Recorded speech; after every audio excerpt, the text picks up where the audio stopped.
Hi guys, welcome back to Scalemotor. Yeah, I do apologize. There's been quite a delay since my last video. I've had quite a lot of stuff to. I've been busy. I'll go through everything in my next bench update, but that has taken up a lot of my time. That 3D printer. I've also been working again. I've been working longer shifts. Silly shifts, and also we've needed to be in the office for a certain amount of days a month now rather than working from home, so that is taking up a lot of my time. So like the commute is taking up some precious modeling time, but also it's just been busy. It's been manic in work.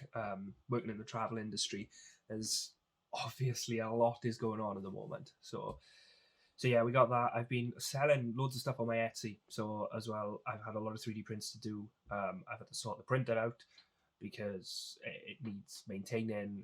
It's printing pretty much constantly. It's not printing now because I needed it to be quiet. And there's a failed print, annoyingly, on the build plate, which needs to be sorted. But yeah, I'm going to go over things in the next bench update. I just wanted to update you before going into this video that I've also upgraded my phone since my last video. To do this, I had to trade in my old phone to cover an early upgrade fee. I stupidly assumed all my photos and videos would be uploaded automatically to Google, to my Google Photos and my Google Drive, but that wasn't the case. So I did lose some footage and I did lose some photos. So we're going to be going over exactly what I lost. I'll mention it throughout the video. But I thought rather than that, you may find that this video isn't that in depth. There's not much to it, but that's because I did lose some footage, and I thought I'd rather get a video out there now just to continue the build rather than just wait ages while I do more on the bike and wait even longer. So yeah, hopefully this video is a nice little gap filler for you, and I hope you enjoy it. So yeah, I just wanted to update you before we went into the video, just as a kind of forewarning. So yeah, let me know what you think down in the comments. Don't forget to like and subscribe. But without further ado, let's get into the video. Hi guys, and welcome back to Scalemotor. I do apologise, it has been a while again. I've had quite a lot going on. I've had a lot of 3D printing to do. I've been working a lot and silly shifts because everything's been really busy with work, and we have to do days back in the office, so I'm out of the house. And recently I've not been feeling very well, as you can probably tell by my voice. I don't think it's the dreaded C word. I think it is just a bit of the lurg.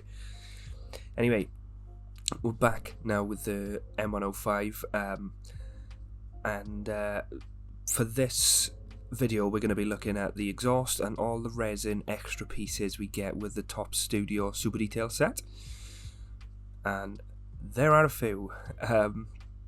So there's a couple of ways you can get these off. I'd suggest using a thin photoetch saw. I didn't have one. I had a thick Tamiya saw, and that wasn't the greatest, so I opted for the side cutters. I'm using the Modelcraft side cutters. Side cutters and snap method I went for, which I wouldn't recommend because there is a piece which I did break, and that wasn't from snapping, that was just from the side cutters, because the resin is quite brittle. Using the side cutters adds quite a lot of stress to the part, especially if they're not the sharpest, and it can send shockwaves through the actual part, and it can break bits, which it did later on. But yeah, anyway, not all of them we need to remove. We just need to remove the big chunks, because it'll be a nightmare doing so after painting. But we're going to jump in with the exhaust now, and this is probably one of my favourite parts of a build, but regrettably with this one I did lose a bit of footage. I upgraded my phone and stupidly forgot to make a physical backup, assumed everything would upload to my Google Photos, and it didn't. So yeah, that's not great. There was 1 or 2 bits which are missing, and I'll mention that as we go along. But we're just going to start with gluing the exhaust parts together.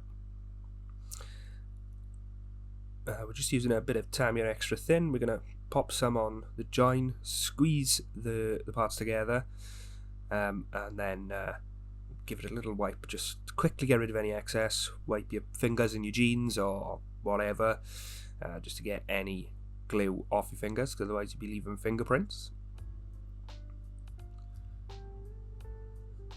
I'm just checking the electrical connectors, just to see exactly how they attach for the oxygen sensors in the exhaust. And you can see there's little nubbins on the kit exhaust anyway, so we're just going to chop them off so we've got a nice flat space to drill into.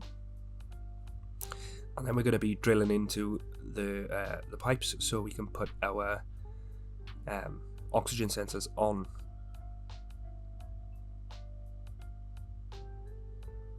In hindsight, I probably should have done this before gluing these 2 bits together, just because it's easier to get the drill bit in. But I think in the end we went for a 1mm drill bit, quite thick, just to ensure that we can get the ends of those resin pieces in, and we'll use a little bit of super glue to make sure they stick.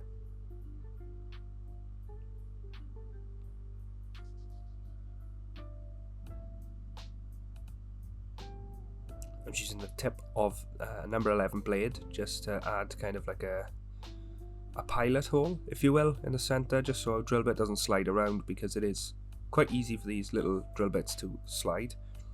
And then we're just going to drill. We're going to try not to go all the way through, because we don't need it all the way through. We don't need anything protruding over the other side. I accidentally did go all the way through on one of them. Not a problem though, that could be filled and sanded later on, seeing as we are going to have to do a lot of filling on the exhaust anyway.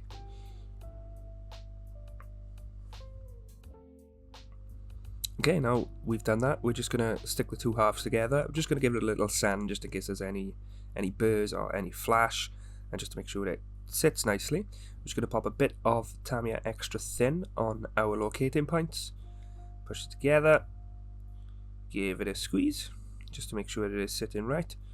And you can see it did open slightly at the end, so we're going to hold that open slightly, and we're just going to run some extra thin in there and just let the capillary action kind of take it through. And then we're going to give that a squeeze just to make sure it sits nicely, and then we're going to go up the whole seam with the Tamiya extra thin, being careful not to put your fingers in it.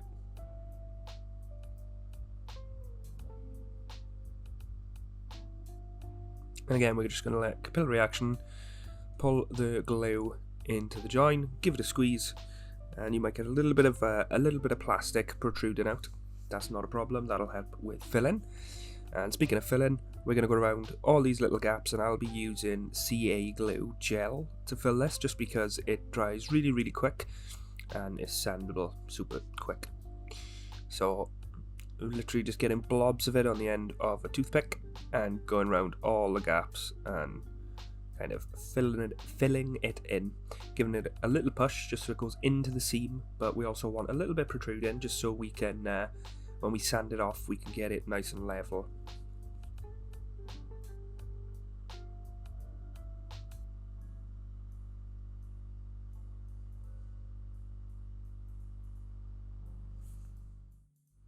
And speaking of sanding, we're going to actually go in straight in with a file. This is a curved back Tamiya basic file.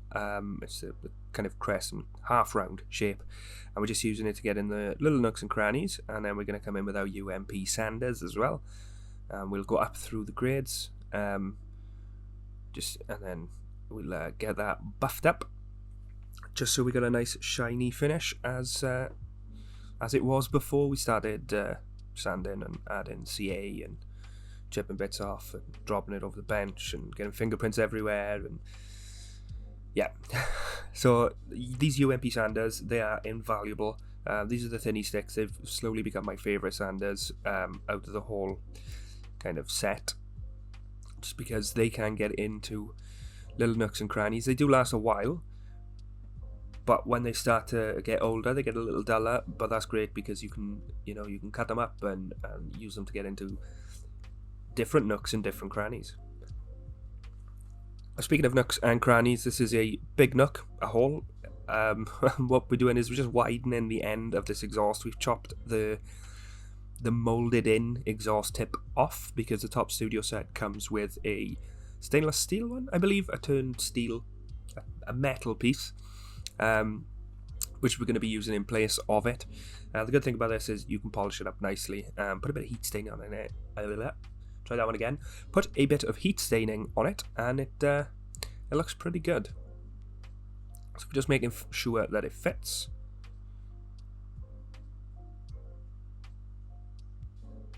And we're making sure we can get it in straight. There we go. And then a bit more modifying. We're just chopping the radiator filler stem, nozzle, valve. It's not a valve. It's not a nozzle either. But we're just going to chop that off because there is one in the kit. In the super detail set, and it's a little bit more detailed, and it's got connectors on it, so you can run your own little coolant tubes, which is great. I'm just looking. I'm just checking to see the orientation, just to make sure that the molded orientation was correct, because there's like I said, there's a little nubbin on there so you can connect the coolant tube, but I just want to make sure it's pointing in the right direction, so when we do connect the coolant tube, it's going the right way. Just testing it there, and then we're just going to get a cocktail stick with a little dab of CA glue, pop it on where it needs to go, give it a push, and we are good.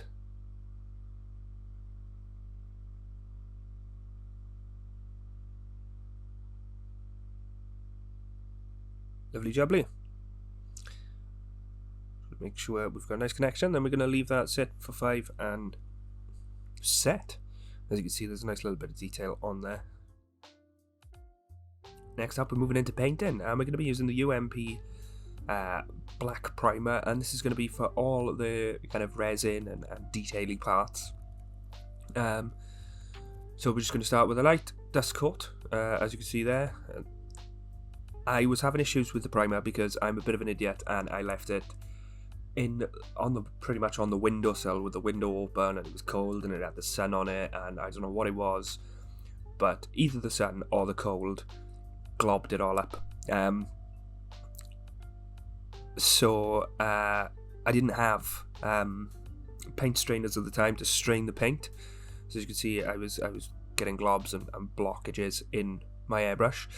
As you can see, I was absolutely covered from trying to clean it in a kind of desperation,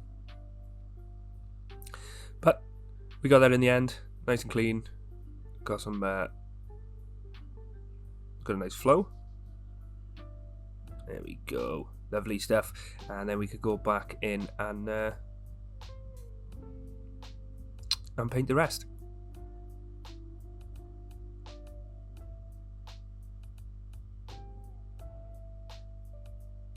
There we are, much nicer.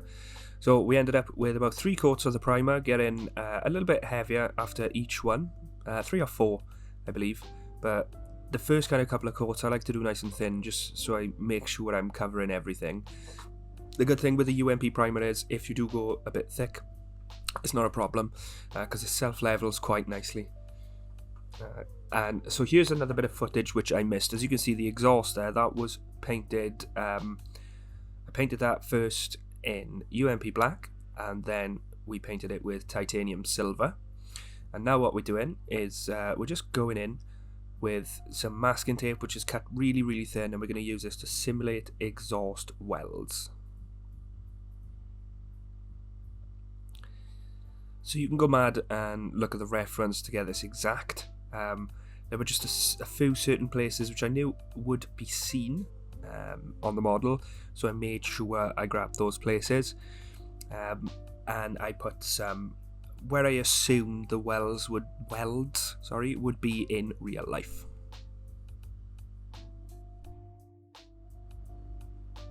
And then once we're done with that, we're going to come in with Tamiya X1, I believe it is, just because it didn't have any LPs.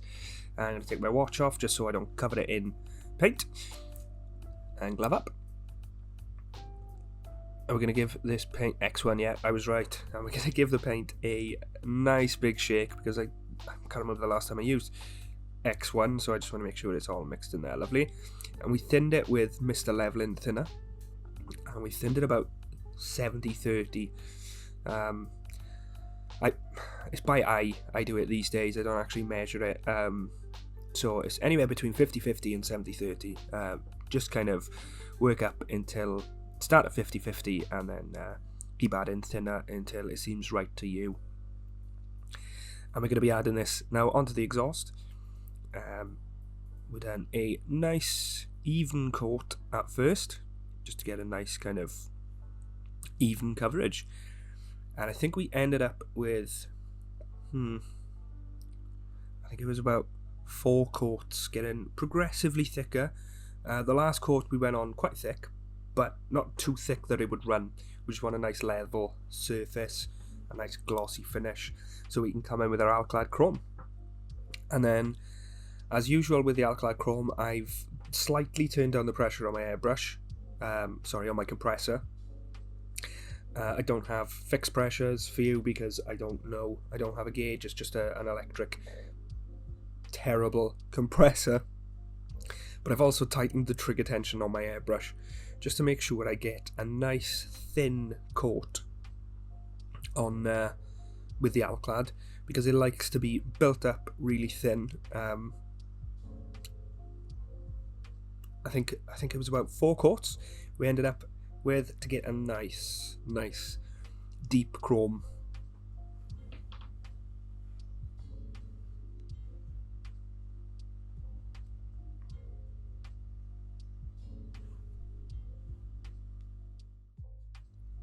The reason I'd done it this way with the titanium silver underneath is just because the alcad sometimes doesn't like being masked. It's not the greatest, and with the titanium silver for the weld kind of bands, it gives a little tonal variation, and it's the subtle differences which I really like.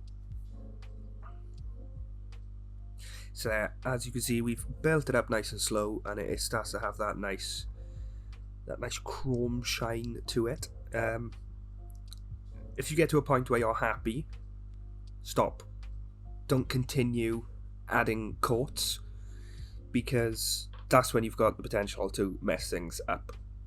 You can lose that kind of deep richness if you go a little bit too much. It'll still look chrome, it's just that deep kind of mirror-y effect, which is, it's hard to explain the difference, but you'll know if you put too much on. And while that was drying, we just went into making some carbon fibre templates. Now I'm using 2 different types of carbon fibre here. I'm using, I think it's a 1/20th scale and a 1/12th scale, but there's different weaves. So we're using like a duller, kind of thicker weave for the back side of the parts, and then we're using a more kind of high def weave. I think it's the 1/12th I'm using then on the front side of the parts. And there you can see I done a mad spin with a knife, which took me hours to learn. Just for that 3 seconds of video. That's just something I was doing while I was working. Anyway, so we're just making the carbon fibre templates now, and easy to do. Just cover the part in masking tape, as you can see me doing here. Just getting a little bits of masking tape, make sure it's all covered. And then what I do is trim around and then peel that masking tape off. Pardon me. And we've got the exact shape we need. As you can see already on that right hand side piece of carbon fibre decal, we've already done the airbox. That's a similar thing to what we're going to do with everything. You can see it's pieced, and I've pieced it in such a way that I've put it on, the carbon fibre decal sheet in such a way that the weave it'll give some kind of some difference to the carbon weave, hopefully. And you can also do it so it kind of, you have the same direction weave going over the edges. It's hard to explain, and it is hard to get your head around if you've never done it before. Just take your time. I know carbon decal sheets can be expensive. Like the decal sheet I'm using there was pretty expensive. I got it from Hero Boy as part of a pack, a carbon fibre template pack for a different bike, but it was just the part number of the decal sheet was the one I was looking for, and it was out of stock by itself, so I had to spend like 30 quid on the carbon fibre template set, which is really annoying, but now I've got extra carbon fibre decal. So yeah, I know it can be expensive, but it is worth it. It's definitely worth it, because it can bring out just the little details, like the heel guards and these little tiny electrical connectors and stuff we're adding, and this radiator shroud. I think, like I say all the time, really, it's the little things that I like, and it's the little things I look for that sets things apart.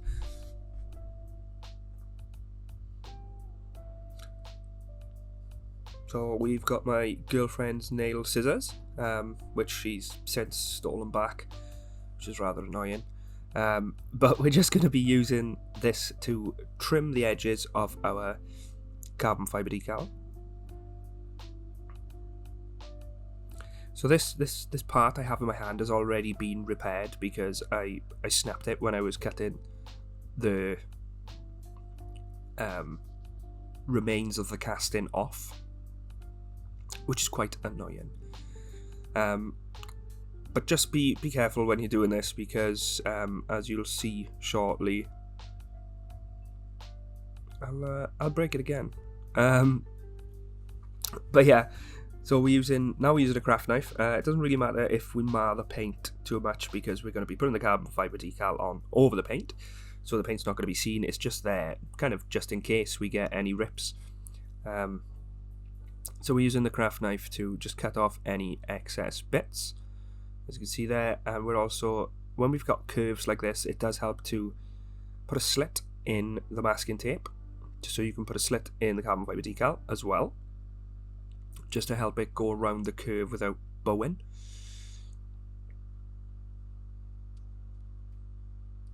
So be careful when you're pulling it off. You want to make sure all the masking tape comes off, and as you can see, we did take some of the paint, but like I said, it doesn't really matter, because we're going to be going over that with the carbon fibre decal.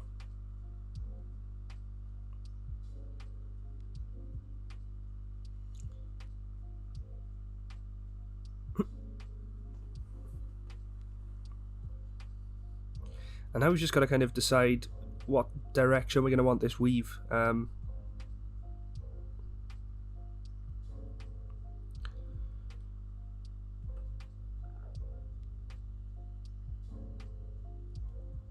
It's always a bit of a toss-up between saving space and getting the look you want.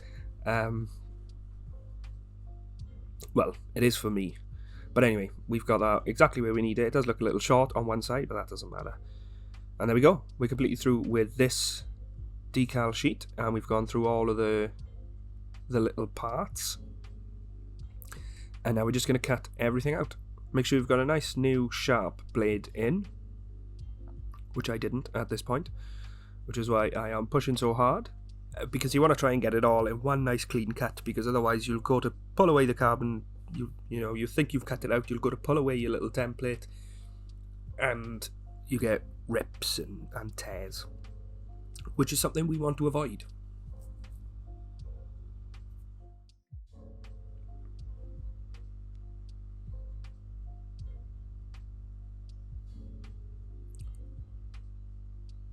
I'd like to say that this is the least fun part of the carbon fibre decaling experience, but it's not. The least fun part is yet to come.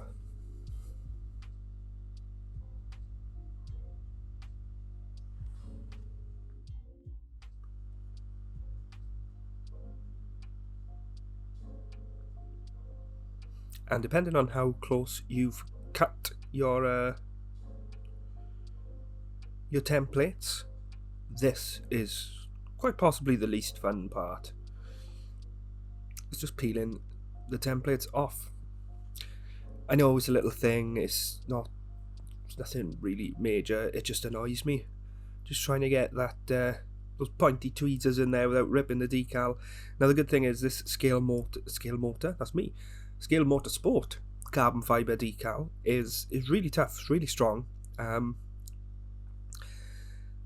This was the first time I'd used it, so we're using the UMP decal solutions, and because this was the first time I used it, after we've got the micro set down on the part, which is what we always want to go with first when we're popping decals on.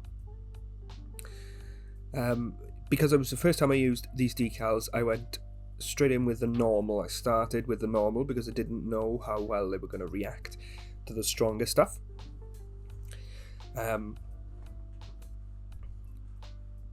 And here we go, that's just some warm water, and as you can see, if you leave it in warm water for not long at all, it starts to move.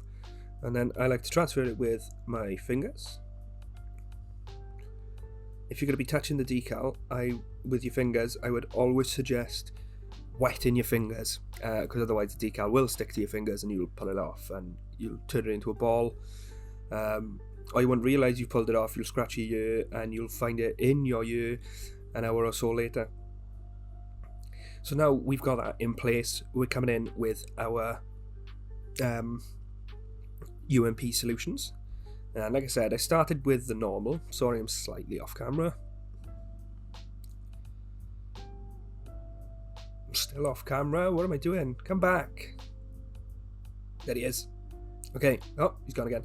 Anyway, we're just going to cover that with a nice generous coating of the normal solution, and then we're just going to set it down and leave the solution do its thing, and then we'll come back and take a look just to see what the solution has done to the actual decal. And while we're waiting for that solution to do its magic, we'll just move on to another piece of carbon fibre. As you can see in the background there, we have lots to do. And there's two of certain parts, because like I said, we'll be using a different carbon fibre decal for the backside. By this time I'd moved on to the UMP strong solution because I realised that the normal wasn't really doing much. So we thought, you know what, we'll use the strong.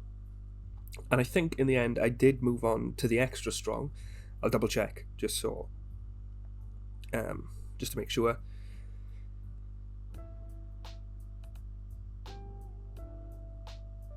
And we're rolling the cotton bud across just to get rid of any little bubbles and make sure this sticks down nicely. And it wasn't conforming very well. I think that was because I used the normal, and this decal sheet is super duper strong. So yeah, you can see we still got some ripples. Yeah, we can see we've got the extra strong out there. We did in the end go with extra strong. Now this might upset a few people, the way I apply this decal, but with this Scalemotor Sport carbon fibre decal and the UMP setting solutions, it was the easiest way for me to do it, and it still gave me some good results. So started with the micro set, pop the micro set on, there we go, we can look at our airbox, that's the extra strong working its magic. There we go, we got one side done of this, the radiator shroud, and the same on the clock surround. And now we're going to do this electrical jamboree, this gathering of electrical stuff and things. So this is the part which the clock attaches to, and you get loads of electrical plugs and connectors that go into the back. Now this is the part which might upset people, so I've put some micro set on, I've got some extra strong decal solution on my cotton bud, and I'm literally just poking and pushing and poking and prodding, pushing it into where it needs to go.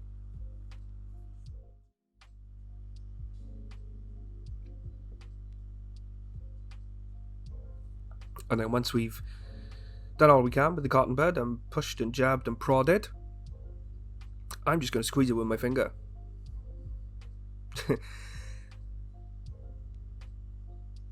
And I found with this decal sheet, this works excellently well. It pushes it in, it fills gaps, it conforms. This pardon me, this decal sheet is strong, really strong. So yeah, just have at it. Give it a squeeze, give it a prod, give it a poke. It seems like once you squeeze it, it squeezes all the moisture out from underneath, it conforms, and it sticks. Yeah, let me know down in the comments if this is something you would never do, because every time I've asked or spoke to somebody about decal solutions, about carbon fibre decals, I've always seen and been told, keep your fingers away from it. Be nice and gentle. And yeah, you should. I think at that point I was frustrated because I'd been carbon fibre decaling for about 47 or 48 hours. That's an exaggeration. So, next up, more carbon fibre decaling. So, there we go, there's that cool knife spin again.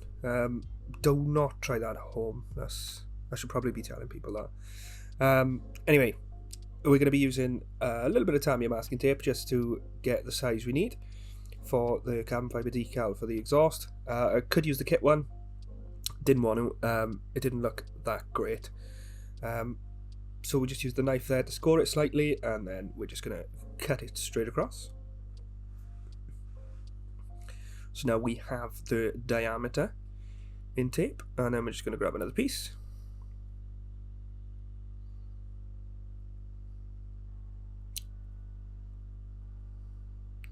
And then we're going to use it to measure the length. Give it a little cut. Give it the full cut, go on.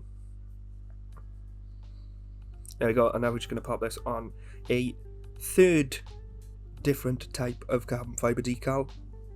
This one isn't as forgiving as the Scale Motorsport one. This is the Tamiya one. I don't generally see many people using it, just because there are other options out there which are really, really good. But the Tamiya one is still good. It was the first carbon fibre decal sheet I used. It's a slightly different pattern on it than the Scale Motorsport and others I've looked at. But when used in conjunction with other weaves, it can add just a little bit of difference, which I think is pretty cool. Now you can still use your fingers with this, as you can see here. But again, make sure your fingers are wet. And I use the UMP strong solution with this. Just make sure that it's in place before you use that strong solution, because the Tamiya decal sheet can get a little I don't know, stringy, gloopy, stretchy is the word I'm looking for. And if it does stretch too much, it'll rip, or it'll kind of stick to itself. But again, it is pretty forgiving. I'd rate it kind of behind the Scale Motorsport stuff. And then once it's dry, we're going to be using some leftover photoetch from, I think that's the Top Studio MP44 set. It is, yeah, I can tell by the steering wheel connector bits and bobs. But the reason we're using this is just because it's got a nice tone to it. And we're going to be using these for the exhaust rivets, the rivets on the exhaust can. So there were 10 in total, 5 on each end of the can. And here you can actually see one of my favourite parts of the build is heat staining the exhaust. Yeah, unfortunately that footage was lost. That is what I was saddest about, because I absolutely love the heat staining, but we also missed the peeling of the masking tape, which is another great thing. So yeah, just next time I upgrade my phone, I'm going to make a physical backup of everything and not trust Google. Anyway, moving on to more photo etch here. This is, I believe, left over from the RC213, or it could just be the random Top Studio MotoGP sheet of photo etch they do. Either way, we've got some exhaust spring hooks, and super easy to bend. I'll just pop in 2 of the legs in the flat jaw pliers, and then off camera, because I'm silly, using flat tweezers to bend the tip up, just so we've got a kind of 45-ish degree kick on them. You can go full 90 if you like. It's just I wanted them to be kind of low profile, just because there's loads of other stuff being added to the model. I didn't want them to catch on anything. This part I would suggest either using reference or just going along the thicker parts, because if you look at the exhaust, it thickens in some places and there's like a thicker band, and that's just going to be where the 2 pipes are slotted together. So because obviously it's not one continuous pipe, they do piece the exhaust together just so they can make it easier to go around curves and stuff, and if they need to change anything, it's easier.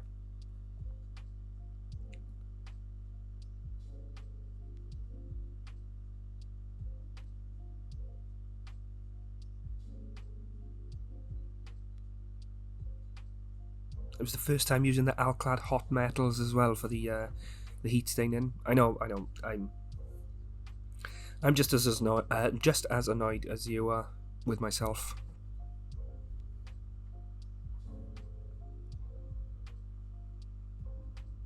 Okay, now we're sticking them on. The way I found is best for me to do this is get a little bit of CA glue on the tip of our cocktail stick, pick up our hooks, and then just use the cocktail stick to put CA glue on. Put 1 hook on the exhaust, get out exhaust springs. These are Top Studio exhaust springs. I got them from Hero Boy, as you can tell by the big obnoxious sticker on the front. We are then going to just pick the spring up and hook it over the hooks we've put on. There we go, should hold nicely. If not, a little dab of CA glue will help. Next up, we are going to be varnishing our oh, there we go, there's a couple of failed attempts at just ignore that. Just pretend. There we go, first try, excellent. Second try too, brilliant. So we're going to be varnishing our carbon fiber. Now I'm going to use 2 different varnishes. This stuff, the Valejo stuff, is just blob it on. And this is the matte stuff for the back side of our carbon fibre pieces. And we're just going to be giving it a nice generous coating all over the back side.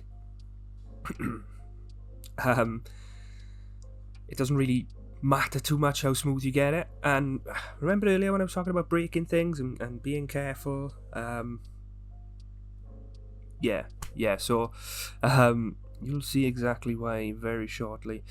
So yeah, we're just globbing it on. Doesn't really matter too much about a super smooth finish, because this is going to be matte. You want to try and get it nice and smooth anyway, but a matte finish, I'm just getting off any excess, and there you can see it's starting to go. So at first I do what I do with most of my problems and just ignore it and carry on, but then, like usual, that will come back to bite me, as you will see very shortly. There it is, there, and it didn't annoy me at all, and we're just going to carry on as if nothing happened.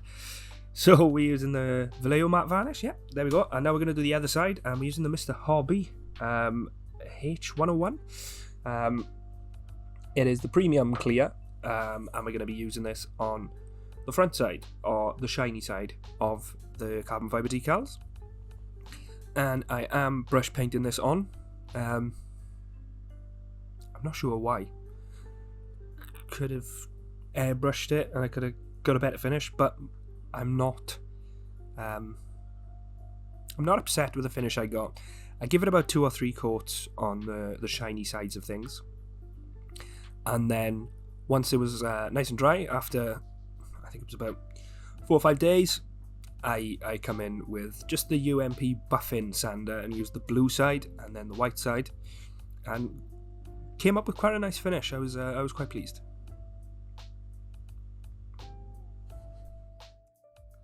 Yeah, but now we're nearing the end of the footage that I did manage to keep, because I'm an idiot. So I did manage to keep some photos, so I'm going to show you some photos now. Unfortunately, they're not the greatest, and I did miss stuff like the stuff on top of the tank and stuff. The air box. Unfortunately, but here's some close-up photos of the exhaust, and I was chuffed with how that came out. And you can see the different weaves of the carbon fibre, and you can see there we've got different weaves, and on the next piece there's different weaves, and it's snapped in half. Lovely jubbly. But the next video will be more in depth, and we're going to be going over the wiring, so that's going to be fun. But thank you for watching. Have a great day and stay safe.